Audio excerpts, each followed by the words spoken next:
Hello बच्चों, आप लोग कैसे हैं। चलिए आज हम लोग सब्जेक्ट कला अर्थात आर्ट के कुछ मोस्ट इम्पोर्टेंट क्वेश्चंस जो 100% कल आपके एग्जाम में आएंगे उससे संबंधित एक मॉडल पेपर को हल करेंगे और उससे 20 क्वेश्चन आपका आलेखन कला से 20 और 20 ही आपका प्राविधिक कला से जो 20 क्वेश्चंस हैं उसको हम लोग हल करेंगे। लेकिन उस 20 क्वेश्चन को कंसेप्ट के साथ हम 200 तक भी क्वेश्चन हल कर सकते हैं। तो इसलिए आप लोग को कंसेप्ट को केयरफुली समझना होगा, केवल इस प्रश्नों पर ही ध्यान नहीं देना होगा। इस प्रश्न के साथ और भी कितने प्रश्न बन सकते हैं उन सभी प्रश्नों का समाधान हम लोग इसमें सीखेंगे।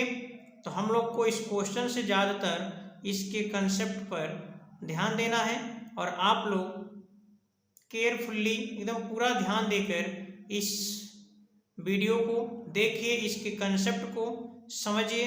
चलिए हम लोग स्टार्ट करते हैं।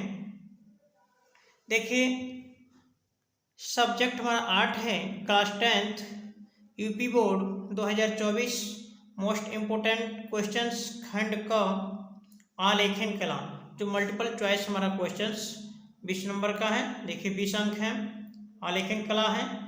आपका खंड क में 2 मिलेगा, एक आलेखन कला और एक मिलेगा आपका प्राविधिक कला। दोनों में से कोई एक हल करना होगा। जो भी हम हल करेंगे उसका ही हम जो हमारा OMR शीट मिलेगा उस पर हम कलर करके उसको फिलअप करेंगे। जिसको हम कलर करेंगे जिस बॉक्स को, उसी को हम उसमें आंसर देंगे। चलिए हम लोग इसे स्टार्ट करते हैं। प्रश्न संख्या 1, मुख्य रंग कितने हैं?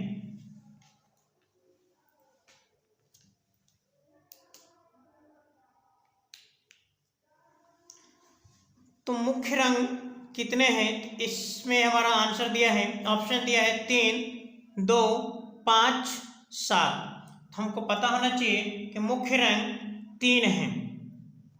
ठीक है बाबू, कौन कौन सा?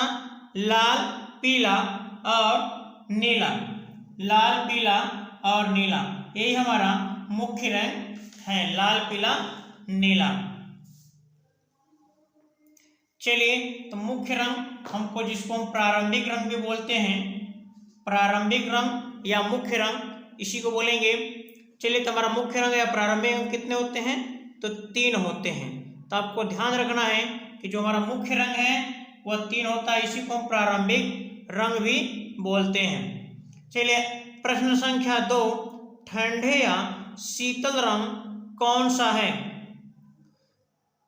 तो इसमें हमको ध्यान रखना है कि ठंडे या शीतल रंग कितने होते हैं और कौन कौन होते हैं, उसको जानने के बाद हम इसका आंसर देंगे।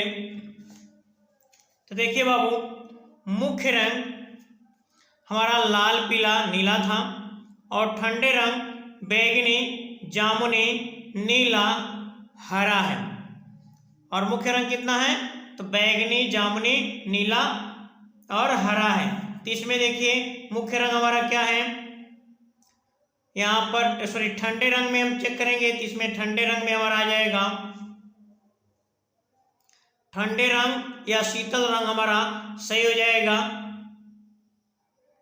हरा सही हो जाएगा। हमारा शीतल या ठंडा रंग कौन सा सही हो जाएगा? हरा सही हो जाएगा। चलिए अगला क्वेश्चन देख लेते हैं, गर्म रंग कौन सा है? तो गर्म रंग हम आपको यहाँ पर दिखा दे रहे हैं कि गर्म रंग कौन सा है बाबू। तो गर्म रंग हमारा पीला, नारंगी और लाल है। पीला, नारंगी और लाल, ये हमारा गर्म रंग है। तो देखिए यहाँ पर गर्म रंग में हमारा कौन सा हो जाएगा? लाल सही हो जाएगा बाबू। गर्म रंग हमारा कौन सा हो जाएगा? हमारा लाल हो जाएगा। ठीक है, लाल, पीला और नारंगी गर्म रंग होता है। चलिए हम लोग अगला क्वेश्चन देखते हैं। क्वेश्चन नंबर 4, ओस्टवाल्ड चक्र में कितने रंग होते हैं। तो ओस्टवाल्ड चक्र में टोटल 8 रंग होते हैं, इसलिए हमारा आंसर होगा 8। ठीक है, लेकिन हम जान लेते हैं वो कौन कौन सा रंग है जो ओस्टवाल्ड चक्र में होते हैं। तो ओस्टवाल्ड चक्र में जो रंग होते हैं वह है लाल, हरा, बैंगनी, धानी, नीला, आसमानी, नारंगी, पीला। अर्थात लाल, हरा, बैंगनी, धानी, नीला, आसमानी, नारंगी, पीला, यह 8 रंग हमारा ओस्टवाल्ड चक्र में होते हैं। चलिए हम अगला क्वेश्चन देख लेते हैं। निम्नलिखित में द्वितीयक रंग कौन सा है? द्वितीयक रंग कौन सा है? क्या देखिए, नारंगी, लाल, पीला और नीला। तो हमको पता होना चाहिए कि लाल, पीला और नीला हमारा प्रारंभिक रंग या मुख्य रंग के अंतर्गत आते हैं। ये तो तीनों हो नहीं सकते, अर्थात बिना सोचे समझे हम नारंगी को लगा सकते हैं। ठीक है, क्योंकि नारंगी रंग द्वितीयक रंग है। तो द्वितीयक रंग होता क्या है उसे हम जान लेते हैं। जब दो रंगों को एक में मिलाया जाता है और उससे जो निर्माण रंग होता है उसे हम द्वितीयक रंग कहते हैं। देखिए, वह रंग जो दो रंग के मेल से बना हो। द्वितीय रंग क्या होता है? वह रंग जो दो रंग के मेल से बना हो, द्वितीयक रंग कहलाता है। इसके अंतर्गत हमारा नारंगी हो जाएगा। ठीक है, चलिए अगला हम देखते हैं क्वेश्चन। तटस्थ रंग कौन सा है? देखिए, इसका हम परिभाषा जान लेते हैं। वह रंग जो किसी रंग को हल्का या गाढ़ा करने के लिए प्रयोग किया जाता है। वह रंग जो किसी रंग को हल्का या गाढ़ा करने के लिए प्रयोग किया जाता है। हल्का के लिए सफेद और गाढ़ा के लिए काला रंग का प्रयोग करते हैं। अर्थात सफेद तथा काला दोनों क्या हैं? तटस्थ रंग हैं। तो सफेद और काला तटस्थ रंग होंगे। ठीक है, किसी भी रंग पे यदि सफेद लगाएंगे तो वह क्या हो जाएगा? हल्का सा वह हो जाएगा, हल्का कलर में आ जाएगा उसी रंग में। और काला डाल देंगे उस पर, उस कलर का वह डार्क कलर बन जाएगा। चलिए अगला क्वेश्चन देखते हैं। प्राथमिक रंग कौन कौन सा है? प्राथमिक रंग कौन कौन सा है?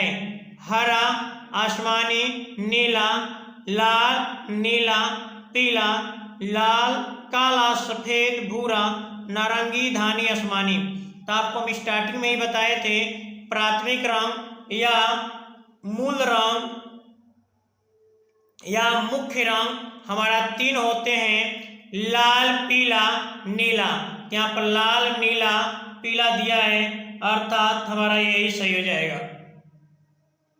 चलिए हम लोग आगे की क्वेश्चन नंबर 8 देखते हैं। 8 कौन से रंगों का माध्यम पारदर्शी होता है? तो यहाँ पर देखिए, जल रंग, तैल रंग, एल्केलिन रंग, पेस्टल रंग। हम आपको बता देते हैं कि जो जल रंग होता है वो पारदर्शी नहीं होता है, क्योंकि उसको लगाने के बाद दूसरे साइड में हम देख नहीं सकते हैं। स्केलिंग रंग भी पारदर्शी नहीं होता है, पेस्टल रंग भी पारदर्शी नहीं होता है। हमारा जो तैल रंग होता है या ऑयल रंग जो होता है वह पारदर्शी होता है। ऑयल रंग को लगाने के बाद हम दूसरे साइड, एक साइड से दूसरे साइड की लिखी हुई वस्तु को देख सकते हैं। अर्थात हमारा तैल रंग या ऑयल रंग ही पारदर्शी होता है। चलिए हम लोग अगला देखते हैं। क्वेश्चन नंबर 9, सफेद रंग का विरोधी रंग कौन सा है? तो सफेद रंग का विरोधी रंग काला है और काला का विरोधी सफेद है। ठीक है, अब अगला क्वेश्चन हम लोग देखते हैं। लाल रंग में नीला रंग मिलाने पर कौन सा रंग बनेगा। तो लाल रंग में नीला मिलाते हैं तो बैंगनी कलर का निर्माण होता है, अर्थात यहाँ पर हमारा बैंगनी ही सही हो जाएगा। चलिए अगला क्वेश्चन देखते हैं। प्रश्न 11, पीले रंग में लाल रंग मिलाने पर कौन सा रंग बनेगा। तो यहाँ पर देखिए, पीला में जैसे ही लाल मिलाएंगे हमारा ना पीला थोड़े बनेगा, पीला नहीं बनेगा, नारंगी, हाँ 100% नारंगी बनेगा। जैसे ही पीले में लाल को मिलाएंगे तो आपका नारंगी रंग का निर्माण हो जाएगा। चलिए अगला देखते हैं, द्वितीयक रंग कितने होते हैं। तो द्वितीयक रंग टोटल 3 होते हैं। यहाँ पर दिया है द्वितीयक रंग कितने होते हैं, इसमें दिया है 6, 2, 10 और 3। तो हमारा द्वितीयक रंग होता है 3। कौन कौन सा, हाँ चलिए द्वितीय रंग टोटल हमारा 3 होता है।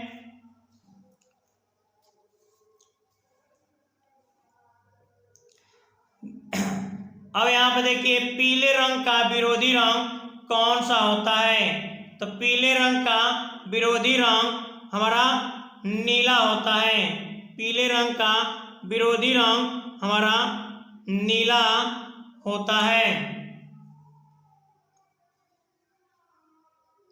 प्रश्न संख्या 14, इंद्रधनुष में कितने रंग होते हैं। हमें पता होना चाहिए, साइंस में भी हम लोग पढ़े थे कि इंद्रधनुष में टोटल 7 रंग होते हैं। तो इसमें हमारा आंसर हो जाएगा 7। अब इसे याद करने के लिए इन रंगों को, इंद्रधनुष में टोटल जितने रंग हैं उनको याद करने के लिए हम एक फॉर्मूला यूज करते हैं, वह है विबग्योर। विबग्योर, बी से वायलेट, आई से इंडिगो, बी से ब्लू, जी से ग्रीन, वाई से येलो, ओ से ऑरेंज, आर से रेड। अर्थात बैगनी, जामुनी, नीला, हरा, पीला, नारंगी, लाल, टोटल ये 7 रंग हमारा रेनबो में, इंद्रधनुष में होते हैं, जिनमें आपका बैगनी, जामुनी, नीला और हरा ठंडे रंग के अंतर्गत आते हैं और पीला, नारंगी और लाल गर्म रंग के अंतर्गत आते हैं। पीला, नारंगी, लाल गर्म रंग होते हैं और ठंडे में बैगनी, जामुनी, नीला और हरा होता है। इसको ट्रिक से हम याद कर सकते हैं। चलिए हम लोग अगला क्वेश्चन देख लेते हैं। क्वेश्चन नंबर 15, कला शब्द किस भाषा का है। संस्कृत, हिंदी, फारसी, पाली। तो यहाँ पर कला शब्द हमारा संस्कृत भाषा का है। चलिए अगला प्रश्न 16, कौन सी पेंसिल से बनाई गई रेखा अधिक काली होती है। तो आपको ध्यान रखना है कि काली मतलब ब्लैक, ब्लैक को बी से डिनोट यहाँ पर किया गया है। तो यहाँ देखिए 2B, HB, 2H, H, H से होता है आपका यहाँ पर जो H है ये सबसे हल्का होता है, 2H और हल्का होगा, H भी थोड़ा सा काला होगा और 2B जो होगा वह ज़्यादा काला होगा। और इसका मतलब ज़्यादा काली जो रेखा होगी वह 2B के द्वारा बनेगी। यहाँ पर हमारा आंसर हो जाएगा 2B। तो 2B जो पेंसिल होगा वह काली, ज़्यादा काली रेखा या डार्क रेखा बनाने के काम आती है। चलिए अगला क्वेश्चन हम 17 देख लेते हैं। कौन सा पेंसिल से बनाई गई रेखा हल्की होती है। तो आपको अभी मैं बताया था कि हल्की निकले, यहाँ देखिए 2H दिया है H भी दिया है, 2 भी दिया है, 4 भी दिया है। तो आपको ध्यान रखना है कि जितना ज़्यादा B आएगा उतना वो डार्क होगा, मतलब काला होगा, और जितना ज़्यादा H आएगा उतना वो लाइन हल्की होगी। इसका मतलब यहाँ पर हमारा जो 2H होगा यह हल्की रेखा बनाने के काम आती है, अर्थात 2H पेंसिल हल्की रेखा बनाने के काम आती है। तो आंसर हो जाएगा 2H। चलिए अगला क्वेश्चन देख लेते हैं। प्रश्न 18, फूल और कली की बाहरी रेखाओं को बनाने के लिए किस नंबर के ब्रश का उपयोग करना चाहिए? नंबर 2 या 4 नंबर, 6 नंबर, 7 नंबर।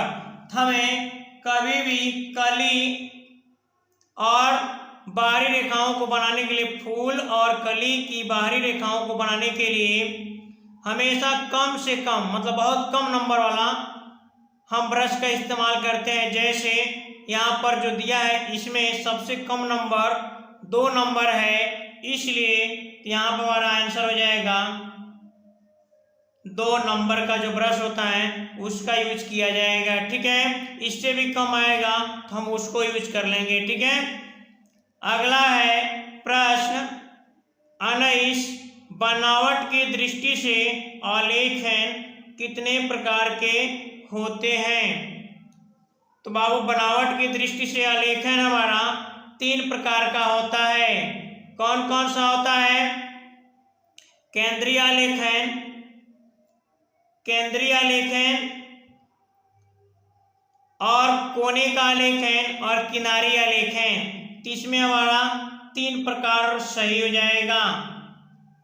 चलिए अगला क्वेश्चन हम देख लेते हैं, प्रश्न नंबर 20, और यह लास्ट क्वेश्चन है।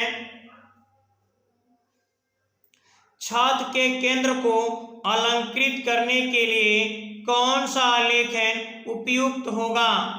हमें ध्यान रखना है कि जब भी हम छत के केंद्र को अलंकृत करेंगे तो हमेशा उसका केंद्र वाला ही आलेखन उपयोग होता है, अर्थात यहाँ पर केंद्रीय आलेखन प्रयोग किया जाएगा। इसका मतलब यहाँ हो जाएगा ऑप्शन नंबर 1 सही, केंद्रीय आलेखन। यहाँ दिया है कोने का आलेखन, किनारी आलेखन, इनमें से कोई नहीं, हमारा आंसर हो जाएगा केंद्रीय आलेखन। चलिए हम लोग यहाँ तक आलेखन से संबंधित 20 मल्टीपल चॉइस को हल कर लिए हैं, और जितने भी क्वेश्चन आएंगे वह इन्हीं से संबंधित आएंगे। ठीक है, तो आप लोग इसे 2-3 बार जरूर देख लीजिए और इसे याद कर लीजिए। एक इम्पोर्टेंट बिंदु को यहाँ पे एक बार अच्छे से देख लीजिए। मुख्य रंग या प्रारंभिक रंग लाल, पीला, नीला होता है। ठंडे रंग बैंगनी, जामुनी, नीला और हरा होता है। अब यहाँ देखिए गर्म रंग पीला, नारंगी, लाल होता है। ट्रिक के माध्यम से इसे हम विबग्योर याद कर सकते हैं। विबग्योर में BIBG ठंडे रंग होते हैं और YOR गर्म रंग होते हैं, तो यहाँ से इसको हम याद कर सकते हैं। ओस्टवाल्ड चक्र में रंग टोटल हमारा 8 होते हैं, लाल, हरा, बैंगनी, धानी, नीला, आसमानी, नारंगी, पीला। अर्थात विबग्योर में ही आपको इंडिगो का जगह पर जामुनी हो जाएगा और एक ऐड हो जाएगा हमारा धानी, क्योंकि इन्हीं साथ में एक और ऐड हो जाता है धानी, वही ओस्टवाल्ड का टोटल रंग बन जाता है। द्वितीयक रंग कौन सा होता है? वह रंग जो 2 रंग के मेल से बना हो द्वितीयक रंग कहलाता है। तो द्वितीयक रंग में आपका आ जाएगा क्या? हरा, नारंगी और एक आ जाएगा आपका बैंगनी। ये हमारा तीनों द्वितीयक रंग के अंतर्गत आ जाएंगे। चलिए तटस्थ रंग क्यों? द्वितीयक रंग टोटल 3 ही होते हैं, तटस्थ रंग वह रंग जो किसी रंग को हल्का या गाढ़ा करने के लिए प्रयोग किया जाता है। हल्का के लिए सफेद और गाढ़ा के लिए काला, वो हम बताई दिए, दोनों रंग सफेद और काला ही है। पारदर्शी रंग कौन सा होता है? तो तैलीय या तेल रंग या ऑयल रंग हमारा पारदर्शी होता है। अगला विरोधी रंग क्या होता है? वह रंग जो किसी दूसरे रंग का अस्तित्व समाप्त कर देता है, विरोधी रंग कहलाता है। जैसे हमारा जो काला रंग का विरोधी रंग सफेद रंग होता है और सफेद का विरोधी हमारा काला हो जाता है। इसी प्रकार से हम और भी क्वेश्चन को आसानी से हल कर सकते हैं। बस इतना ही नोट को आप ज़्यादा से ज़्यादा बार इसे देखें और इसे याद कर लें आलेखन कला के लिए जो मल्टीपल चॉइस क्वेश्चंस हैं। चलिए हम लोग आगे के कुछ और क्वेश्चन जो हमारा प्राविधिक कला का मल्टीपल चॉइस क्वेश्चन है उसे हल करते हैं। हम दोनों में से कोई एक कर सकते हैं। प्राविधिक कला यह भी 20 अंक का है, यह भी मल्टीपल चॉइस क्वेश्चंस है। चलिए हम इसे हल करते हैं। पहला प्रश्न है, समबाहु त्रिभुज का प्रत्येक कोण कितने अंश का होता है? तो यहाँ पर आंसर हमारा ऑप्शन दिया हुआ है 60, 45, 30, 90। इसमें हमारा ऑप्शन सही होगा 60 अंश। क्या सही होगा? 60 अंश।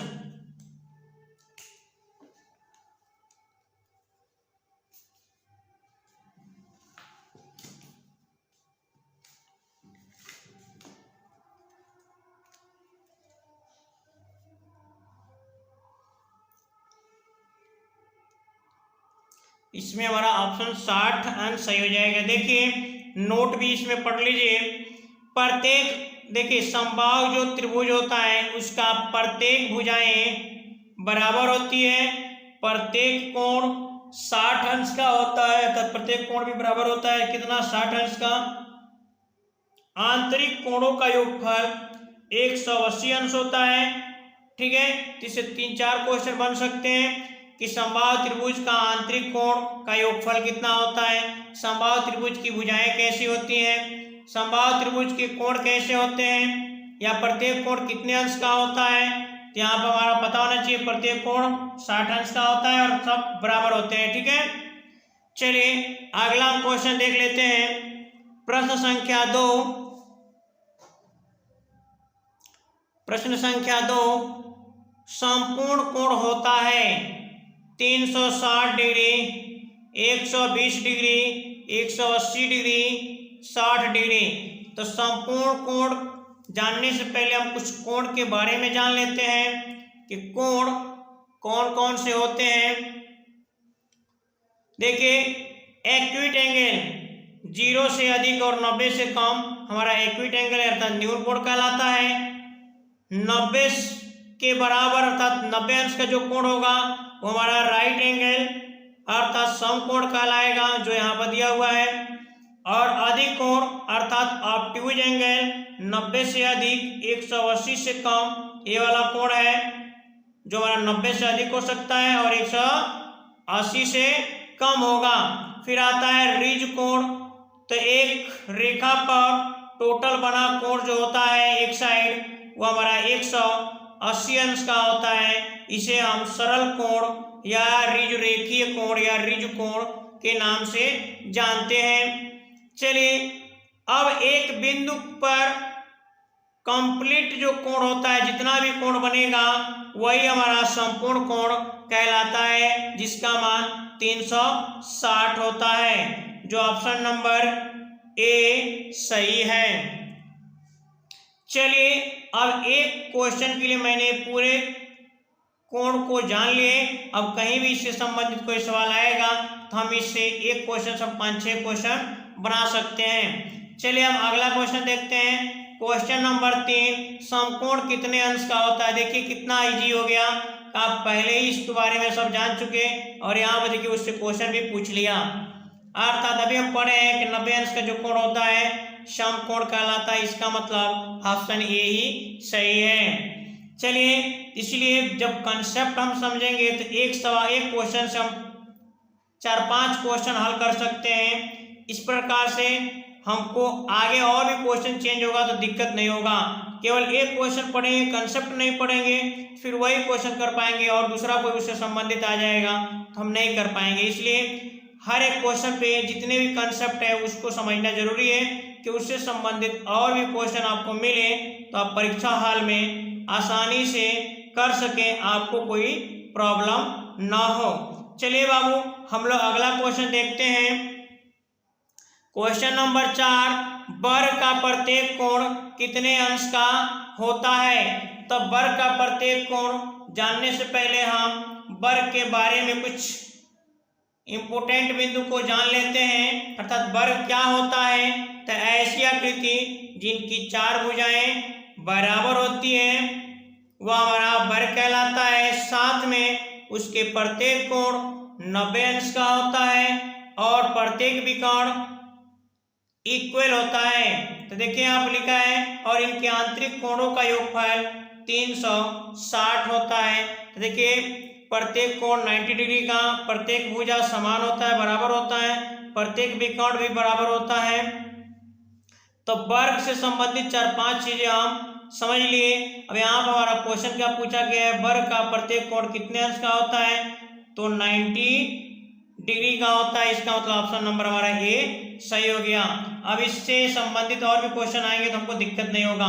चलिए कुछ और इंपोर्टेंट पॉइंट समझ लेते हैं। समचतुर्भुज वर्ग से संबंधित ही यह भी है, वर्ग जैसा ही दिखता है लेकिन इसकी भुजाएं तो चारों बराबर होती हैं लेकिन इनके विकर्ण बराबर नहीं होते हैं और ना ही इनके प्रत्येक कोण बराबर होते हैं। ठीक है, तो याद रखिए आंतरिक कोण, इनका भी आंतरिक कोणों का योगफल 360 होता है।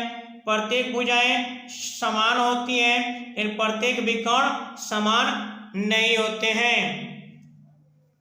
चलिए हम पंचभुज के बारे में भी जान लेते हैं। पंचभुज क्या होता है? तो पंचभुज के आंतरिक कोणों का योगफल 540 होता है और पंचभुज में टोटल 5 भुजाएं होती हैं। अगला देखिए प्रश्न संख्या 5, एक वर्ग के आंतरिक कोणों का योग कितना होता है? देखिए एक क्वेश्चन को अच्छे से पढ़ लेंगे यदि उसका कंसेप्ट तो कई क्वेश्चन उससे हम हल कर सकते हैं इजी से। अभी हम लोग पढ़े हैं कि एक वर्ग का आंतरिक कोणों का योगफल 360 होता है। देखिए वही क्वेश्चन यहाँ पूछ भी लिया, एक वर्ग के आंतरिक कोणों का योगफल कितना होता है। तो कितना आसान है, कंसेप्ट पढ़ने से कितना इजी हो जाता है और क्वेश्चन उसको करने में। यहाँ पर आंसर हमारा हो जाएगा 360 सही। एक वर्ग के आंतरिक कोणों का योगफल 360 अंश होता है। चलिए अगला क्वेश्चन देखते हैं। कौन सा पेंसिल से बनाई गई रेखा अधिक काली होती है? तभी मैं आपको आलेखन कला में बताया था कि 2B पेंसिल से बनाई गई जो रेखा होगा वह अधिक काली होगी। अर्थात ऑप्शन नंबर हमारा ए सही होगा, अर्थात 2B। कोई दिक्कत? कहीं भी कोई आपको दिक्कत हो तो एक बार जरूर कमेंट बॉक्स में आप कमेंट कीजिए कि आपको यहाँ पढ़ने या समझने में दिक्कत हुई है। चलिए आप लोग हमारे साथ वीडियो में बने रहिए और अच्छे से अच्छे तरीके से आप आर्ट के बारे में जानकारी ग्रहण कीजिए। इस वीडियो को 2-3 बार लगातार आप देख लेंगे तो आपको एकदम क्लियर कंसेप्ट हो जाएगा और कोई भी क्वेश्चन आएगा तो आपको छूट नहीं पाएगा और आसानी से आप कर लेंगे। क्वेश्चन नंबर 7, वर्ग की चारों भुजाओं की माप क्या होती है? अभी मैंने बताया था वर्ग के बारे में कि वर्ग की चारों भुजाओं की माप इक्वल होता है, बराबर होता है, अर्थात प्रत्येक भुजाएं बराबर होती हैं। वही यूज यहाँ पर भी है, चारों भुजाएं बराबर होती है। ऑप्शन नंबर हमारा पहला ही सही हो जाएगा। मापनी में पहले बड़े मुख्य भाग लिखा जाता है। तो हम कभी भी कोई भी मापनी इस्तेमाल करते हैं तो हमेशा उसका पहला जो बड़ा भाग होता है 0 होता है, 0 से ही शुरू होती है, अर्थात यहाँ पर 0 हमारा ऑप्शन नंबर ए सही हो जाएगा। प्रश्न संख्या 9 1 मीटर में कितने सेंटीमीटर होते हैं? तो आपको इसके बारे में डिटेल जानकारी ले लीजिए। देखिए 1 मीटर में 10 डेसीमीटर, 1 मीटर में 100 सेंटीमीटर जिसको हम सेमी कहते हैं, और 1 मीटर में 1000 मिलीमीटर, 1 डेसीमीटर में 1/10 मीटर। इसको उल्टा कर देंगे, जब 1 डेसी में पूछेगा तो 1/10 हो जाएगा।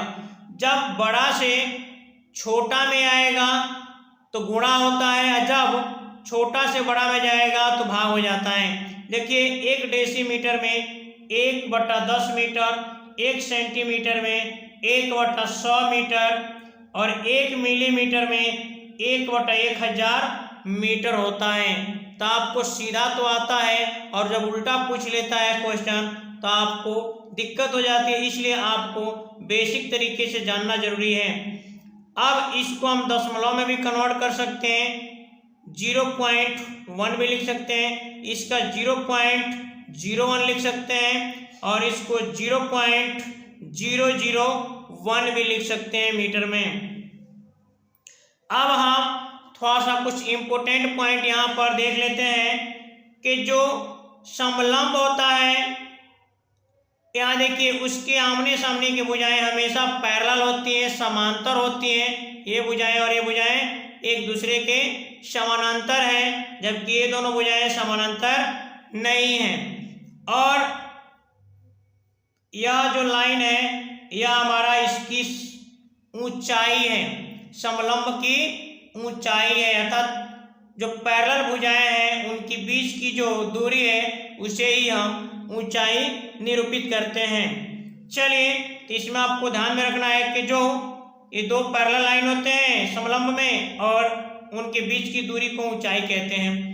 अब यहाँ पर हम जान लेते हैं आयत क्या। तो आयत क्या होता है? तो आयत एक ऐसी 4 भुजाओं की बंधाकृति होती है जिनकी आमने सामने की भुजाएं बराबर होते हैं। देखिए यह भुजा इसके बराबर होगा और यह भुजा इसके बराबर होगा, और इनके विकर्ण भी आपस में क्या होते हैं?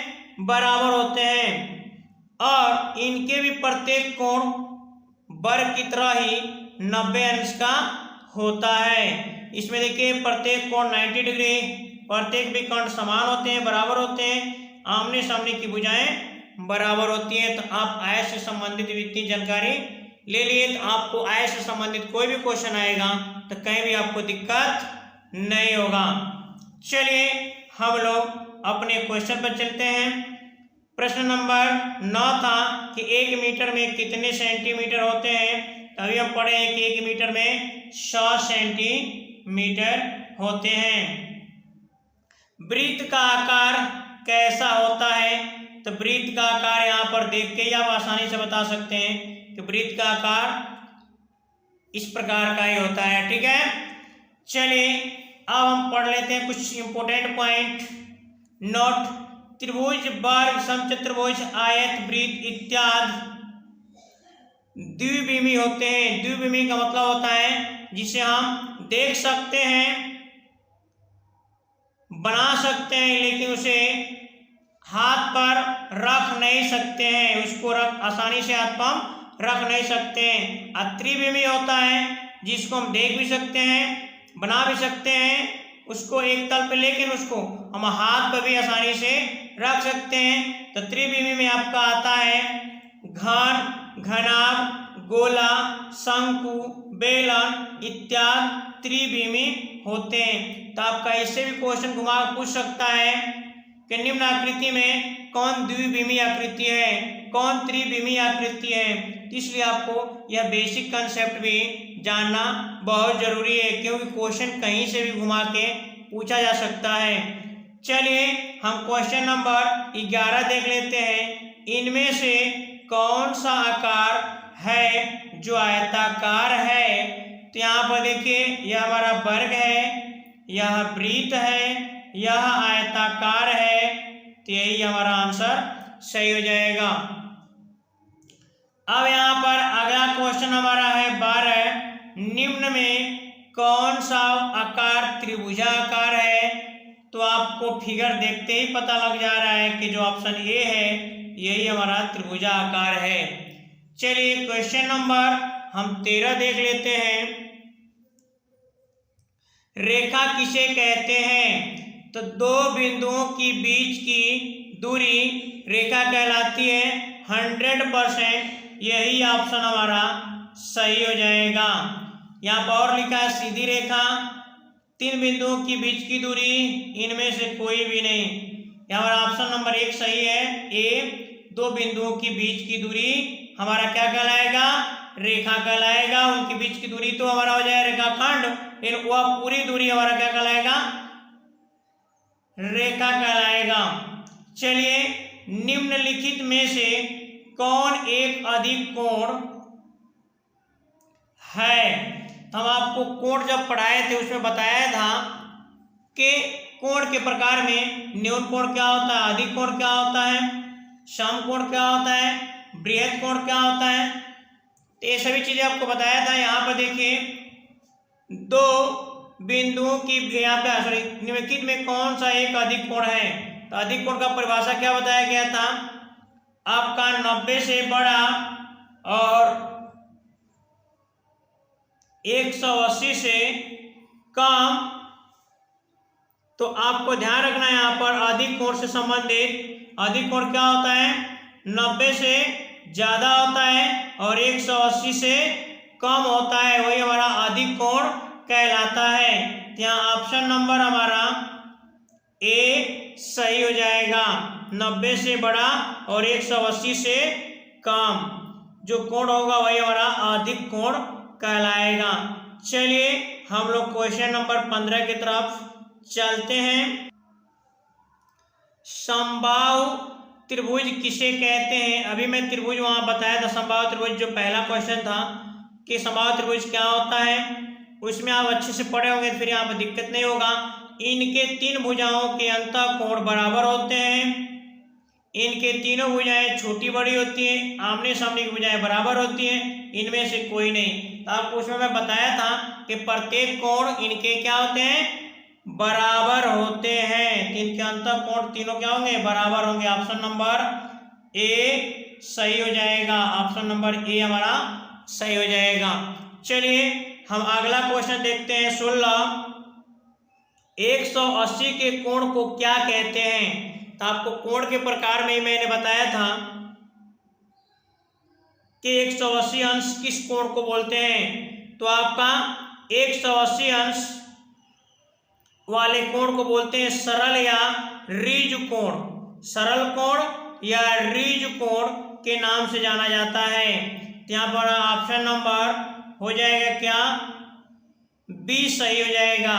ऋज या सरल कोण 180 अंश वाले कोण को बोलते हैं रेखीय ऋजु या सरल कोण। चलिए प्रश्न संख्या 17 देख लेते हैं। वर्ग किसे कहते हैं?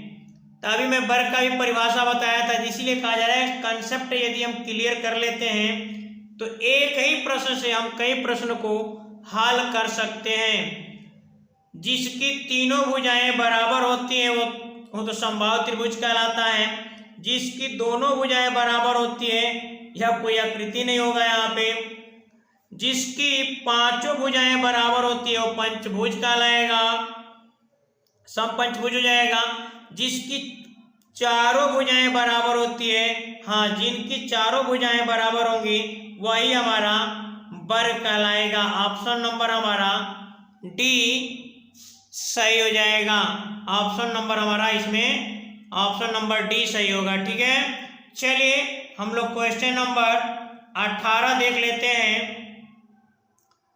कौन सी पेंसिल से बनी रेखाएं हल्की होती हैं? अभी मैं आलेखन कला में बताया था कि किस पेंसिल से बनाई रेखाएं हल्की होती है। तो आपको पता होना चाहिए 2H पेंसिल से बनी रेखा बहुत हल्की होती है। प्रश्न संख्या 19 1 मीटर में कितने डेसीमीटर होते हैं? तो आपको इस प्रश्न को जानने के लिए यहाँ पर नोट में पढ़ लीजिए। 1 मीटर में 10 डेसीमीटर, 1 डेसीमीटर में 10 सेंटीमीटर, और 1 सेंटीमीटर में 10 मिलीमीटर होता है। तो अर्थात 1 मीटर में कितने डेसीमीटर होते हैं? तो हमारा ऑप्शन नंबर ए सही है, 10 डेसीमीटर होंगे। 1 मीटर में देखिए 10 डेसीमीटर होगा। और 1 डेसीमीटर में कितने सेंटीमीटर होते हैं? तो देखिए यहाँ पर नोट में 1 डेसीमीटर बराबर 10 सेंटीमीटर होते हैं। तो यहाँ पर ऑप्शन नंबर इसमें भी ए ही सही हो जाएगा। ऑप्शन नंबर ए हमारा सही हो जाएगा, 10 सेंटीमीटर। चलिए, आशा कर रहा हूं कि आप लोग को यहाँ तक समझने में कोई भी प्रॉब्लम नहीं आया होगा। यदि कहीं आपको कोई दिक्कत आती है तो आप जरूर एक बार मुझे बताइएगा कि कहाँ आपको दिक्कत हुई है। और पूरे कंसेप्ट के साथ आलेखन को भी अच्छे से दोहरा लीजिए, 1-2 बार वीडियो को देख लीजिए। और प्राविधिक कला वाले भी प्रश्न को आप 2-3 बार वीडियो को देख लीजिए, जिससे आपका दोनों का कंसेप्ट क्लियर हो जाएगा। और परीक्षा हाल में जिस भी भाग को आपको करना लगेगा इजी, उसको कर लीजिएगा। लेकिन इस बात को जरूर ध्यान में रखिएगा, उसी ही खंड को आप OMR शीट पर अंकित भी कीजिएगा जिसको आप हल कर रहे होंगे। अन्यथा आप हल करेंगे कोई और अंकित कर देंगे कोई और, फिर जांच होते समय आपका नंबर उसके अकॉर्डिंग जांच किया जाएगा जिसको आप अंकित किए होंगे। इस बात को विशेष तौर से आपको ध्यान देना है। ठीक है, बेस्ट ऑफ लक। और अगले वीडियो में हम आपको एक नया मॉडल पेपर सॉल्व कराऊंगा। आप लोग बने रहिए मेरे साथ और उस मॉडल पेपर को भी बहुत बारीकी से आपको प्राविधिक कला, आलेखन कला दोनों कराएंगे। फिर उसमें आपका खंड ख को भी कराएंगे। खंड ख में आपका प्राकृतिक दृश्य चित्रण या आलेखन कला या प्राविधिक कला, उसमें भी 3 खंड रहेंगे ख में। उस ख में से किसी एक खंड को करना होगा। फिर ग में 2 प्रकार के आएंगे, उसमें भी एक हमको करना होगा। चलिए, इस वीडियो को हम लोग एंड करते हैं और आप लोग बने रहिए अगले वीडियो के इंतजार में। चलिए, बेस्ट ऑफ लक।